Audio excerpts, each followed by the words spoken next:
Hey, what's going on, guys? Welcome back to Destiny, and this is your one-stop guide to preparation for the Taken King. We're going to go through everything that you can do, what you need to do, what will happen, and what's going to happen both before and after the 15th.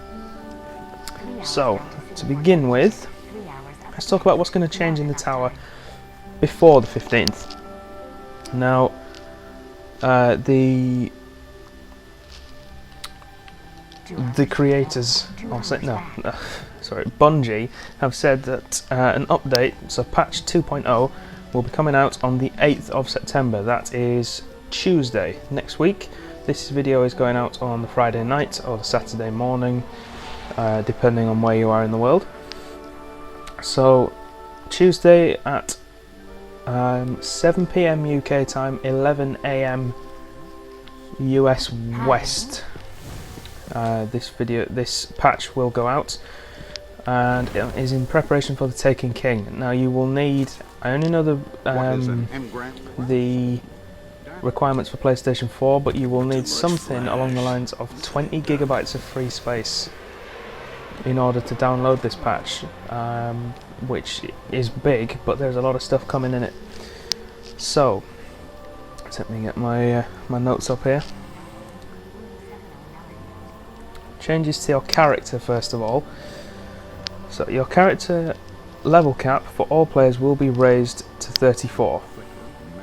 So that's whether you bought the Dark Below or you bought the Taken King or not. Your character's maximum level will be level 34, and you will have to attain that through XP gains. So see here, level 20. That will then be raised to level 34, regardless of anything else before, and where it says progress to next modes of light will obviously vanish and it will be progress to next level. Light will come on to in a minute, bear with me on that one. But similar in the way that the original level system got you to level 20, you will then have to do exactly the same again to get yourself back to level 34. Level cap for the Taken King will be level 40, we knew that already, but again, we'll move on to that later on. You will be able to level up by gaining XP alone, which we knew already, and I've just explained that. Character level and light are now separate statistics. So what's going to happen to light, if you don't know this already? Your character level will no longer be determined by your light, it will be determined by your XP. And your character level is now less important in the amount of damage or the amount of defense you have and give. So your light level now, don't think it's becoming obsolete, but your light level will now dictate how much damage you give and take. And the way your light level is going to be calculated is by taking the attack of all three weapons, the defense of all your armor pieces, including your class item, so that is now going to be useful rather than just being something to look at, and then averaging it. So they will take all of them, all the pieces, add them up and then divide them by, because your ghost will have, there's something else that's coming in down here, and then there's an artifact coming in over here somewhere as well, so it will be all of them added together and divided by 10, I think it's going to be, to give you a light figure. It's going to be somewhere around the 200 mark, we think, but we can't be certain until the 15th, obviously. It says your character level will be grandfathered to your highest possible light level from all gear in your inventory and vault. So this is why everyone's been saying don't delete stuff, because Bungie are going to look at all the gear you have on your character. So for me, all my weapons, all my armor, everything, they're going to look at it all, and then they're going to look in my vault and see what I've got in here, which isn't a lot, to be honest. It's all separated onto other characters, but they're going to look at that, work out what the highest possible level your character can attain with those items of gear, and then that will be your light level for the start of the Taken King. So for most people that will be light level 34, it will be a minimum of light level 20. well, not light level, minimum of level 20 rather, not just light level, as that is the maximum level you can achieve with any gear on you at all. So if you've just started the game and you are only level 10 and you don't think you're going to get to level 20 and then buy the gear you need to get yourself to level 34 by the 15th, you will get level 20 in the Taken King. Don't be disappointed about that either, and I'll explain why in a minute. Next on the list is attack and defense ratings for armor and weapons will be translated to the new systems of power levels. Their power levels will be unchanged. So that's just what I've been talking about here with the averages of your armor and your weapons divided to create a new light level. So that's going to come in on the 8th, that's going to come in on Tuesday. Grimoire score will be moved from the character nameplate and now displays in the character screen. So here, character screen, your Grimoire score will be in here. We don't know where yet, they've just told us that's what's going to happen. So it'll no longer be here on your emblem at the top, it will be in here on this screen. It might be down here, we don't know yet. And that's it for your character. Quests. Now, in the Taken King there's going to be a lot of stuff talked with regards to quests. So we're going to have a whole new quests tab at the top here. It's going to go between roster and character. And the quest screen is going to allow you to keep track of every quest you do, every bounty you do. It's going to allow you to have a quick track function where you open up your ghost, and then in the bottom right hand corner 2 or 3 of the most important bounties, quests or whatever will be there, so you can check the progress of them quickly. Quite a nice one, to be fair. You will be able to track all of your active quests from there. Abandoned quests can be recovered in the Hall of Guardians, aka down here where all the Guardians hang, where the Vanguard hang out rather, all the way down here. 1 year activities have been converted to the quest system, so that's all the exotic bounties, so Thorn, Bad Juju, Super Good Advice, Invective and Pocket Infinity. They've all been converted to year 2 quests, which is good. That's it for the quest screen. Bounties. Your bounty slot will now be increased to 16.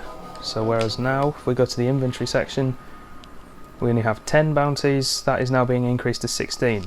They're also being moved to the quest tab. Incomplete year 1 bounties will be auto-abandoned on Tuesday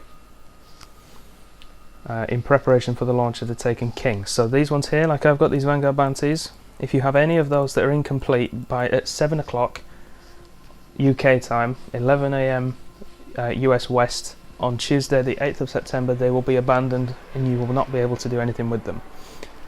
If you have an exotic bounty, like I have here for Bad Juju, incomplete year 1 exotic bounties are auto-completed with their respective vendors. So you will automatically get that weapon at the vendor in question. It will be waiting for you. So if you don't have those weapons and you think, oh, I can't be bothered completing the bounties, like I can't be bothered going and killing that many people in the Crucible before that launches, then I'm just going to wait and I'll get Bad Juju in already. I've already got one, but I want another one for another character, so I'm just going to wait and get it on the 8th. Year 1 bounties issued by Eris will be retired. So if we go and see Eris, up outside, she is moving, by the way, in the Taken King to here. She's moving down here, and her XP cap is increasing, so the year 1 bounties, although they're being retired, don't expect Eris bounties to be gone completely. So if you haven't reached level 4 with her yet, then don't worry, you'll be able to get XP with her and from another source. We just don't know what it is yet. So these bounties here, which we have, they will all vanish to be replaced by some other means of XP gain. She will move downstairs, her ship will still be out here, but she will go. So don't worry, she's not vanished completely, she's just gone down into the Hall of Guardians. What's next? Reputation with Crota's Bane can be continue to be earned rather by completing quests in the Taken King. There we go. So she will have quests for you to do in the Taken King that will improve her reputation.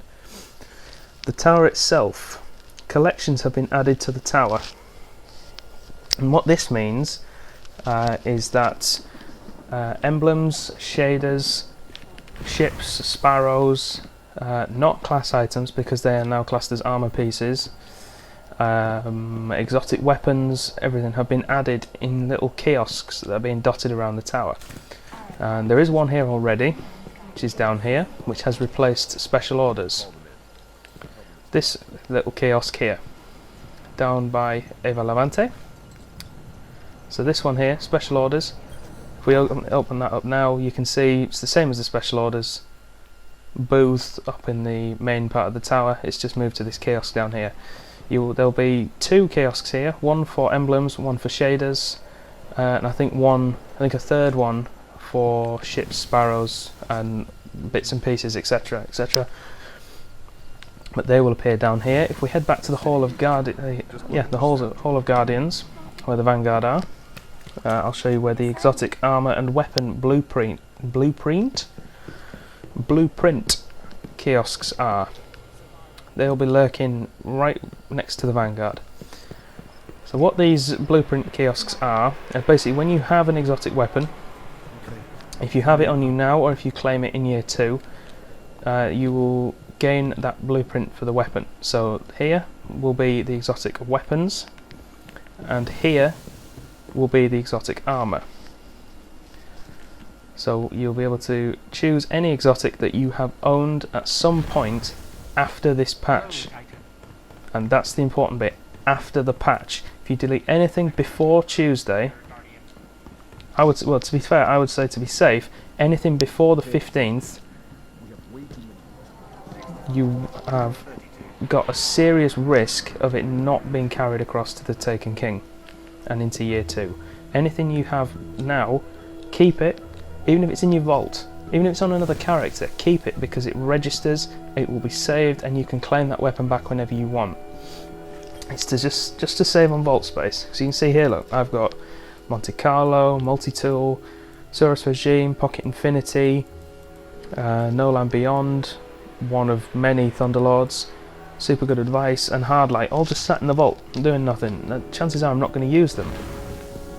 I've got all the exotic armour on me just in case I need to use it, but the chances of you using all those weapons is very slim. But I'm keeping hold of them because I want the blueprints, so in case they become the new Thorn, if you like, I can pull them out of the blueprint kiosk and you just use them there and then, and they'll be ready at level 2 value. You just level 2, year 2 value. You just have to level them up and they're good to go. What else is on? What's next on the list? Ships and sparrows kiosk can be found by Amanda Halliday, who is the shipwright, and she is in the hangar. We'll go over there now while we're talking about it. Go up the stairs would be a good idea. That's what you get for looking at your phone while you're trying to run. Report to the Hall of Vanguards. Report to the Vanguard and the Hall of Guardians for all of your exotic weapons. There we go. Inventory. So now this is all of the bits and pieces you may have in your inventory that you need to talk about, or that you might need to use. So, Motes of Light will be used to grant XP to weapons and armour. I'm guessing this is going to be used in the new Ascension-esque system. In the new Ascension-esque system for leveling weapons, where you can sacrifice guns to grant more damage to a weapon that you particularly like that is slightly lower damage. Class-specific armour materials will be deprecated in favour of a unified armour material. So what that means is, here for the Titan you have plasteel plating. That will vanish in favour of a universal material that can be used across all 3 characters. So plasteel plating, sapphire wire and hadronic essence going. They're going to vanish and they'll be replaced by this unified material. You will be able to exchange that at the Vanguard Quartermaster at a rate of 1-to-1. Not this guy, I don't think. Don't think it's this one. It says here Ronnie 9940. This is 5530, so that's not the one we want. But Vanguard Quartermaster, you can exchange the materials at a rate of 1-to-1.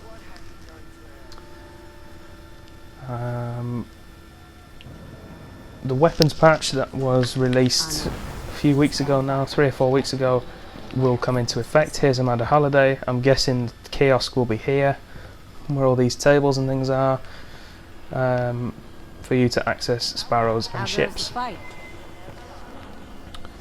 Which is nice. The world. So the open world that we play in. The Fallen House of Wolves patrol targets retreat from the world in anticipation of the arrival of Oryx in the solar system, which just basically means that if you haven't got the Grimoire score for killing all of the Fallen from the Taken King, not the Taken King, from the House of Wolves, you need to go and get it before Tuesday. You don't have to have the bounties to get it, you just have to go and get them on patrol.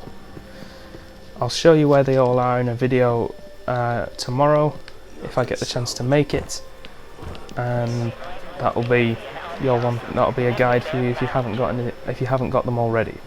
But you need to go and get them because Grimoire score is going to mean something at some point down the line. It's not just going to be a random score to show how much you play the game when they've got a 10-year cycle. Next, full patch notes will be released next week, but Bungie have given us some advice on what we can do for the next 2 weeks leading up to the Taken King. 1. Complete those year 1 bounties. Well, obviously, don't delete characters or dismantle items just yet. Try the year 1 campaign again. No one's going to do that one. No one is going to try the year 1 campaign again. They're just going to wait. Jump into the Crucible for some new action. I'll explain about that in a moment. Try your beloved auto rifles again. Well, that's coming with the weapon patch. To get back in the hang of using auto rifles because they're going to be buffed again and they're going to be worth using. Destroy remaining wolf packs and loot their chests for ether keys. Complete your House of Wolves Grimoire as it applies to hunting in the wild. Complete your Moments of Triumph. That has had a time extended thing put on it. So the Moments of Triumph, if you head to bungie.net, sign in and then go to Moments of Triumph, are 12 Moments of Triumph from year 1 that you need to complete in order to get an exclusive shader and emblem and a couple of other bits as well, just to show that you are a legend of year 1. They're not particularly difficult. The hardest ones in there are probably defeating both raids on hard mode and Skolas. I would say the rest of them are pretty standard. Collecting all the gold chests from around the world, killing a number of people in the Crucible, patrol missions on every planet and stuff like that. It's weird little bits and pieces that you should have done, and then the harder ones are the raids and arena challenge modes and so on. So that's what's going to happen on Tuesday. Well, nearly everything that's going to happen on Tuesday. The big thing that's going to happen on Tuesday is that there will be a Crucible preview week, if you like. So from the 8th until the 14th, there will be a Crucible preview event that will allow access to every Destiny player. So whether you bought the Dark Below or the House of Wolves or not, you will be granted access to the Taken King Crucible game modes. So that's the Rift game mode and the Mayhem game modes. You will also be granted access to the maps, and there's 8 new maps in total. What this does not allow you to do is complete Taken King or Year 2 bounties, use Taken King or Year 2 weapons, or anything like that. It's just simply to play the game modes with the weapons we've got at the minute, with the new weapon patch. So Year 1 weapons with the Year 2 patch. Could be interesting to see which exotics are going to be worth using in Year 2. Hint there, everyone. So with that in mind, that's a big thing you're going to want to get your hands on. Once the Taken King launches on the 15th, that will be put back behind the shroud of financial endeavour. So if you haven't bought the Taken King, you will not be able to carry on playing after the 15th. Which is a bit depressing, but alas, that's what we have to do, and it's them teasing us and making people who haven't pre-ordered it want to pre-order it and buy it when it launches, and God knows what else they want to do with it. So, if you want my personal recommendations now on what to do before the Taken King launches, head down to the to patrol the planets, complete at least one of these public events a day. You get one of these packages, a lot of XP in those, very much worth keeping. You can hold up to 20 of them. I recommend holding 19, and then whenever you get a faction package or something, it'll pop in without deleting one of these, because if you get a legendary, it's like a Cryptarch package or a faction package, it overwrites the public event reward. Goodbye. Next, Cryptarch packages, worth keeping hold of and waiting until the Taken King launches, because of the way the roll system works. They don't roll the engrams until you claim the package. Unlike faction packages, you will no longer be able to, well, I say you will no longer be able to, you'll be able to claim faction packages up into and beyond the 15th, but there's no point saving them for the Taken King thinking that you'll get year 2 weapons from them, because the way the system works is that the rewards are rolled before you claim the package. So if you get it in year 1, you will get year 1 rewards. You can keep it after the Taken King launches if you want, but you will not get year 2 rewards from it. So I would say level up your Cryptarch, level up your factions until just below the level, the next level up, and complete your daily public events to get yourself a bit of an XP boost to start with. That's what I'd say to do. One final thing before we finish this video, we'll head to orbit now. If you haven't got a character that is max leveled, it's not to bother. Every player in Destiny will be given one consumable called a Spark of Light. Now what the Spark of Light does is grants one of your characters the minimum standard gear to complete the Taken King. It's designed for people who maybe are joining Destiny at the start of year 2 and want to be able to play with their friends who've been playing throughout year 1 but don't have the gear to do so. It catapults you to around level 25, gives you gear and weapons to be able to complete the Taken King with your friends without any sort of gap between buying the game and playing the Taken King. So if you haven't got a character up to that standard, pop that on it, and then you'll be starting at the same point as everybody else, literally everybody else. The only things that year 1 people have are better weapons to begin with, but they become obsolete once you break through the level 35-ish barrier. So that's it for now, guys. That's going to be the end of this video. Thank you very much for watching. If you have enjoyed this, make sure you leave a like rating. We're always happy to hear comments down below. If you're new around here, hit the subscribe button, show your support, share the video as well. We want as many people to know what to do when the Taken King comes out as possible, and have the best possible experience with it. So, thank you all again very much for watching, and I'll see you next time.